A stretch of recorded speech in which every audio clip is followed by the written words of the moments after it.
Good afternoon, everybody. My name is miahtheking, and I didn't think orthopedic shoes would help, but I stand corrected.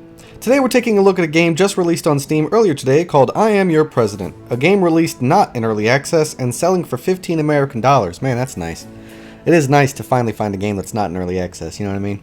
Developed by President Studio and published by President Studio and Playway SA. In this game, you get to, well, you guessed it, play as the President of the United States. Woo! Cool, huh? So it's a simulator politics management kind of game. That's what you're getting yourself into with this one. Now, I know I might be considered a little lame for being excited about this, but I've always loved this idea. Now, it's probably because I'm American, right? But getting to be the leader of the country I live in is a pretty cool idea. And I think everybody at least once has thought, what would it be like if I had been the boss of my country? But, you know, I think it's a pretty cool idea. So, but only if it's done right. Right? I mean, it's in a special way. It's got to be done right or else it's worthless. See, I've played games like Civilization and Total War and all these other political games and whatnot, but it's never the same. It's never exactly what I wanted. You know, I wanted something with some real down-to-earth, boring-ass politics and speeches and popularity crap, right? The whole shebang. Know what I mean? And this game promises to give me what I'm looking for, so I'm going into this already excited. So, as always, let's take a look at the good and the bad and find out if this game is worth our time and money, shall we? So up first for the positives would have to be the writing, and along with the writing is the creativity, originality, and humor. The game is funny. I mean, I'm looking at my map, I see a red little blip, I click on it, and suddenly I get this. I mean, that's freaking hilarious. How was I to know it was Santa's sled I was shooting down? That's just great. And there's a lot of other really funny stuff in the game, too, which wouldn't be possible without the great writing and great sense of humor. I did encounter a couple of typos, but not enough to make this, you know, super awful or bad. Just little mistakes that anyone could have made. But otherwise, they did a great job here with the dialogue and the text. And I can't compliment them enough in terms of their writing here. The next positive thing that I'd like to talk about is the gameplay. There's a lot here in this game that you can do, and it's very intuitive, easy to understand, easy to navigate, and overall just easy to use, which is mostly thanks to its beautiful user interface system. That doesn't mean that the game is easy. I lost in the first hour. The game is definitely different. But to play, it's fairly easy. You know, you get to pick which political party you represent through a series of questions you have to answer. You have stats that you need to keep an eye on. Things like politics, economy, diplomacy, industry, military, and popularity. There are like, these are daily resources that go up or down depending on your party's functions, plans, or diplomatic incidences. And you use these numbers to fund other projects, diplomatic incidents, or functions. If any of these numbers get to 0, then you lose, because they represent the overall, you know, wellness of that particular aspect of your country. And the gameplay is pretty much pretending to be president while trying to balance these numbers. But as I was saying, there's a lot of stuff to do here. You can manage political situations with other countries, manage your cabinet of personal trusted officials, yell at randos on Twitter, but here I think it's called Screecher, which actually I think might make more sense. Manage different projects for your political party, which will give you resources daily, but only in tiny amounts. You can also sign into law certain bills and whatnot that you may come across. You can even participate in new election campaign stuff and press conferences. You can actually interact with serious events or hilarious events across the globe, which will either help your country or hurt it. There's so much to do here, I actually felt like I was playing at President, all with a quirky charm hanging about. The game also has a very comprehensive question and answer system in the beginning to help shape the kind of person you want to play as and help identify who you'll be throughout the game. This is also how you choose your political party.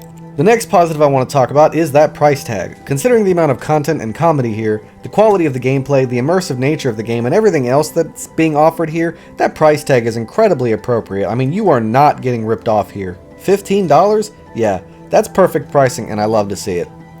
So that's really all I got to say about the positives. Next up, we'll go into the negatives, but before we do, my channel is small and needs some help. Could you please share my video, hit the like and subscribe button, and maybe leave me a nice comment? I mean, they help a lot more than you guys think, and I'd really appreciate all the help I could get. Thank you. Alright, so next on, now we're going to go into those negatives that I was talking about. So the first one is that tutorial. I mean, it's not the worst I've ever seen, and you can tell that they tried, but I don't know. It's a bit crowded, it's got small letters, it's a bit hard to see, and then you just add in all the complications of trying to run the country mixed in, and things start to get all jumbled together, and it makes the tutorial annoying and hard to work with.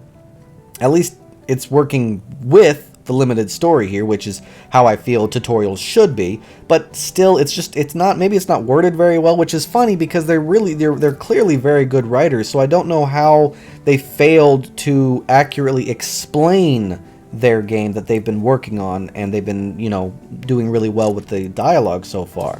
So it's hard to understand, but then it just kind of stops and never comes back, even though it hasn't taught you a whole lot yet. I mean, I still don't know what these little lightning bolts from bills I've signed into law do. Like, it says 1 lightning bolt per turn, but everywhere I look, I don't see a single number increase, decrease based on lightning bolts at all. Why lightning bolts? It's weird. I don't know, but also kind of cool. Lightning bolts are part of my channel, so I get it. But still, I'd like to know what that is.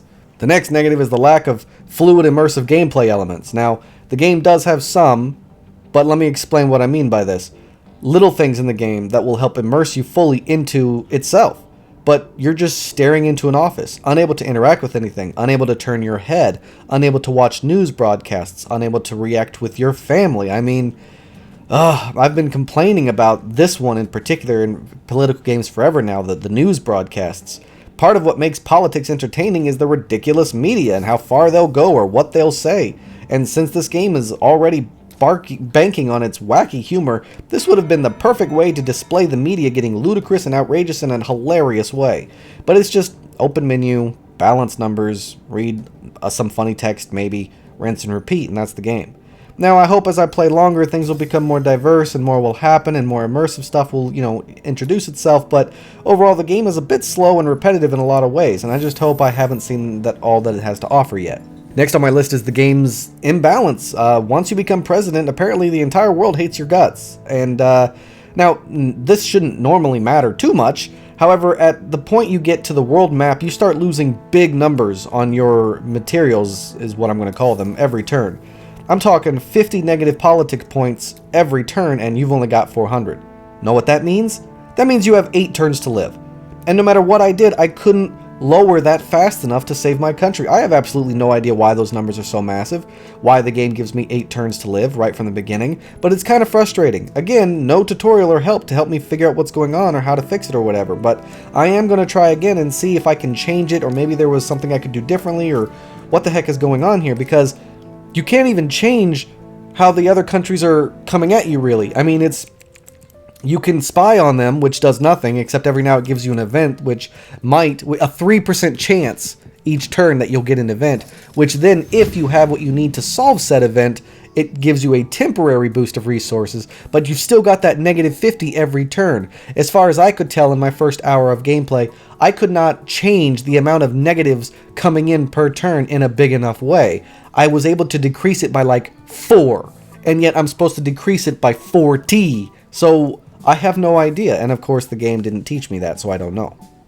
But that's all I got for the negatives. Now you might be wondering why I didn't mention a few things like sound effects, voice acting, music, or graphics. Well, the graphics are decent, not perfect, not beautiful, but not going to make your eyes bleed either. As for the music, it's okay. The sound effects, they're okay as well, both perfectly average. And other than the opening cutscene, there is no voice acting, but I will take special mention that the voice actor in the opening cutscene did do a fantastic job. So, I didn't really mention them because I didn't really feel like they needed to be mentioned. Look, overall, it's a pretty good political simulation game where you play as the president. I mean, if you're here looking at this game or this review, then it means that you were already interested in role-playing as the president anyway. And let me tell you, in that regard, the game is almost perfect. It's exactly what I wanted it to be, and I'm having a lot of fun with it, so it's probably going to be exactly what you were thinking it was going to be, and you're probably going to have a lot of fun with it. Does it have its problems? Sure it does. But so far with my limited experience, I'm thinking the game is still a lot of fun, is doing a lot right, and I honestly can't wait to get back in there and try again after I'm done with this. So yeah, I highly recommend everyone go check this game out and have some fun with it. Unless you're not into slower simulators, then just pass. But everyone else, definitely go check it out. It's even cheap enough that you won't have to worry about bankrupting your families this time. So that's all the time I got for this video, everybody. Thanks so much for watching. Don't forget to like and subscribe, and if you have any questions or concerns, please let me know in the comments down below. I can't wait to see you again in my next adventure, and until then, I bid you all farewell.